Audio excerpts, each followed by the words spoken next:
Eu tenho uma pesquisa aqui que eu achei que diz que hoje o Brasil ele é o oitavo país com o maior número de bilionários do mundo. E essa é uma questão que eu sei que o pessoal de esquerda bate bastante, que é a questão dos bilionários. Por que que tem esse conflito muito grande com os bilionários? Eu acho que os bilionários são um reflexo, né, dessa dinâmica de acumulação e de exploração, né? Eu acho que a gente vê que basicamente o Brasil, né, a operação política e econômica do Brasil funciona em favor dessas pessoas, né? Então, isso significa dizer o quê, né? Significa dizer que o interesse dessa meia dúzia de pessoas está completamente sobreposto ao interesse de milhões de pessoas que constroem o mundo. Para dar um exemplo mais sintético, lembra daquela fita da Americanas? Sim. Da fraude fiscal? O grupo B3 lá, o grupo G3, B3, não sei qual é o nome fez a auditoria, que fez a auditoria das lojas Americanas, apresentou uma fraude fiscal na casa de bilhões de reais. E aí essa galera, 6 meses antes desse processo, pegou esse dinheiro, jogou em paraíso fiscal, jogou em offshore, e aí as Americanas, quando o CEO entra lá, abre lá a tabela do Excel, e o cara olha e fala, porra, fudeu, né? Porque os caras declararam que tinha um balanço positivo e não tinha.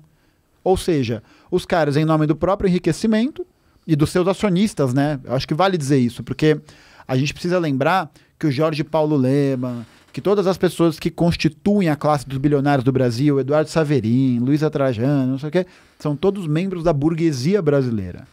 Então não são só eles enquanto indivíduos que são malvadões, que são pessoas terríveis, né? É um projeto de um grupo, né? Um projeto que visa manter o domínio de uma classe sobre a outra. E aí você tem o quê? Em um lado você tem esses bilionários que pegaram essa grana e jogaram para offshore, para esses lugares, e você tem ao mesmo tempo lojas americanas que apresentam um pedido de... não sei se foi... Acho que não foi de falência, não sei o que foi, Recuperação fiscal. Recuperação fiscal. Aí você corre o risco de toda uma dinâmica estrutural de trabalho, né? Que imagina, quantas pessoas trabalham nas lojas americanas? Estoquista, atendente, faxineiro. Quantas pessoas trabalham nesses lugares? Então você corre o risco de toda uma dinâmica de trabalho, né? De todo um setor produtivo, né? Logístico e tal das americanas, ele se esvaece no ar, né? Ele se desmancha no ar e o Jorge Paulo Lemann mete bilhão no bolso. Tá ligado? Então, tipo, acho que a treta fundamental é a treta de pensar que essas pessoas, elas literalmente, elas são abutres. Elas sobrevivem do trabalho dos outros. Tá ligado? Elas enriquecem e têm acesso a vidas que as pessoas nunca vão ter. Que as pessoas nunca vão chegar a sonhar em ter.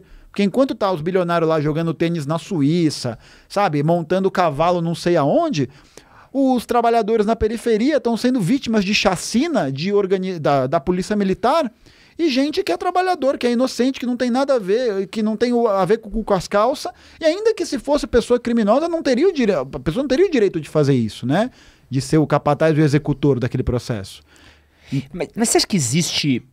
Aqui fazendo advogado do diabo, tá? Você acha que existe a possibilidade de ter um bilionário do bem? Um cara que enriqueceu pela inteligência dele, pelo esforço dele? Há um espaço pra gente olhar, esse cara ficou rico, entre aspas, na boa ou não? Antes que eu esqueça, para poder aproveitar esse momento, eu trouxe um presente, eu tava com ele debaixo e eu esqueci. É aqui, ó, toma. Opa. Pronto, coisa bonita aí pra poder... Pô, eu tenho, fazer. mas tenho mais um. Tive que ler na faculdade. Essa preparação é muito boa, da Sabrina. Legal. Esse é um livro bem bacana, e aí tem um trecho no manifesto que eu acho muito interessante, em que ele diz que o capital, né, que é esse processo que cria valor, ele só pode criar valor a partir do momento que ele é coletivizado. Um capital só pode desenvolver o seu valor se ele é coletivamente trabalhado para que esse valor seja desenvolvido.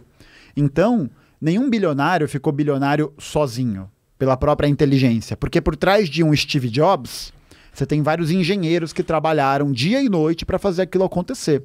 Por trás de qualquer lugar, de qualquer trabalho, você tem aquelas pessoas que não são as pessoas vistas, que estão ali se empenhando e fazendo o bagulho, sabe? Então eu acho que pensar que são poucas as pessoas que construíram uma situação vinda de baixo, né? Você tem essas histórias da carocha, né? Do tipo, Tipo essa história do Silvio Santos que era camelô e ficou bilionário vendendo... Não, porra, o cara altera sabe, o cara tem uma origem relacionada a grandes comerciantes, tem uma origem ligada a isso, né? Boa parte dos bilionários, da riqueza que é composta por essas pessoas, Edson, é herança, é hereditariedade, tá ligado? Tem gente que tem, famílias que têm propriedades no Brasil da época das capitanias hereditárias, tá ligado? São membros de, não são a mesma família, mas são ali as famílias que foram construindo aquele patrimônio, aquele processo conjunto, né? Não é à toa que as monarquias, na Europa, por exemplo, elas vão fazer sempre aquele processo, por exemplo, de casamento arranjado, né? De, o filho do duque de não sei onde casa com a princesa de não sei o que lá. Por quê? Porque aí você consegue manter a propriedade nos mesmos lugares. Então eu acho que a gente pode pensar que, para mim, o bilionário bonzinho, ou o milionário bonzinho, o burguês bonzinho, é um burguês pique Engels. Pique o Frederick Engels. Por quê? Porque o Engels, que é um dos escritores do livro, o pai dele era dono de uma indústria e o Engels vai passar uma temporada, vai passar um tempo em bairros operários na Inglaterra. Ele escreve um livro, A Situação da Classe Trabalhadora Inglesa, na Inglaterra. E aí, quando ele escreve esse livro, ele se depara com a situação que os trabalhadores vivem. E aí ele olha e fala, meu Deus do céu. Né? Então, isso aqui é por que isso acontece, né? Então eu acho que por trás tem uma frase do Mário Puzo que eu acho que ela é muito interessante porque ela é muito significativa. Mário Puzo é o cara que escreveu O Poderoso Chefão. E ele tem uma frase que, não sei se é dele, mas está no livro do Poderoso Chefão, que é: por trás de toda fortuna há um crime. E aí é interessante porque, você está acusando essas pessoas de serem criminosas, não sei o quê. Olha, evasão fiscal e tal, a gente pode vou até deixar de lado. Mas é curioso porque na sociedade capitalista, Edson, o roubo é um crime, certo? O homicídio é um crime, mas matar alguém de fome não é crime. Matar alguém de frio não é crime, tá ligado? Matar alguém porque não tem acesso a remédio não é crime. E como que esses processos acontecem? Como que eles são construídos? A partir desse processo de concentração de riqueza, a partir desse processo de concentração de capital na mão de poucas pessoas. E aí o que acontece é, esse capital que vai se valorizando, as pessoas que trabalham não têm acesso a ele, né? Então, acho que não tem ninguém que enriqueceu sozinho. Não existe trabalho que é feito sozinho, tá ligado? Eu gosto de ser bem sintético nisso, quando eu penso, por exemplo, no meu próprio canal. Pô, o canal História Cabeluda não existiria se eu não tivesse a Lara, que é a minha editora, que está me acompanhando desde o começo, e com ela naquela época estava o Gui, o Iago, aí hoje já passou a Aninha, hoje tem a Jordana lá, e tem o Michel. Por quê? Porque sem o trabalho dessas pessoas, o canal ele não existiria. Porque eu sei que é a partir desse trabalho coletivo que isso se realiza. É a partir desse esforço coletivo que isso vai criar uma atração, sabe? Então eu acho que ninguém é tão inteligente ou brilhante a esse ponto, né? É meio que a história é o mito da garagem, né? É o cara que ele tinha uma garagem, um computador e um sonho, né? Aí o Jeff Bezos, aí ele teve uma ideia no carro dele.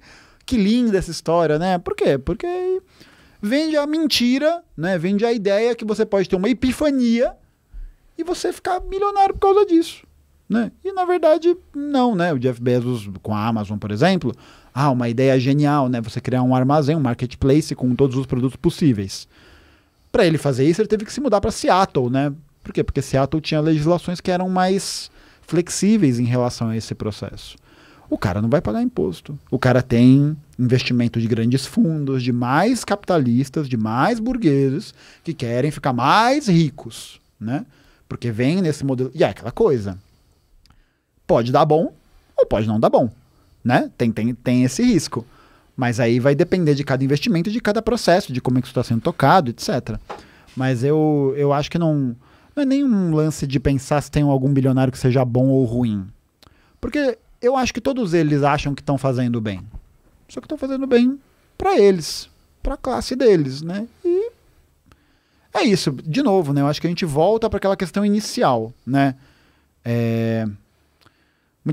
Sei lá, né? Ter bilionários do Brasil significa que o capitalismo brasileiro não deu certo? Não. É o contrário. É o significado de que o capitalismo brasileiro deu muito certo.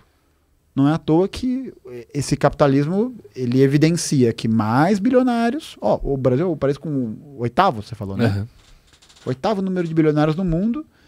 em um lugar em que a gente tem 120 milhões de pessoas em situação de insegurança alimentar.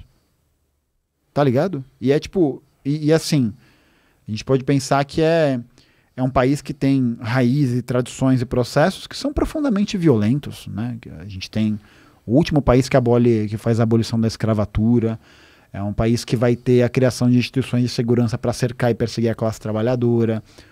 O Partido Comunista Brasileiro, por exemplo, ele passou mais tempo na ilegalidade do que na legalidade, em 100 anos de história.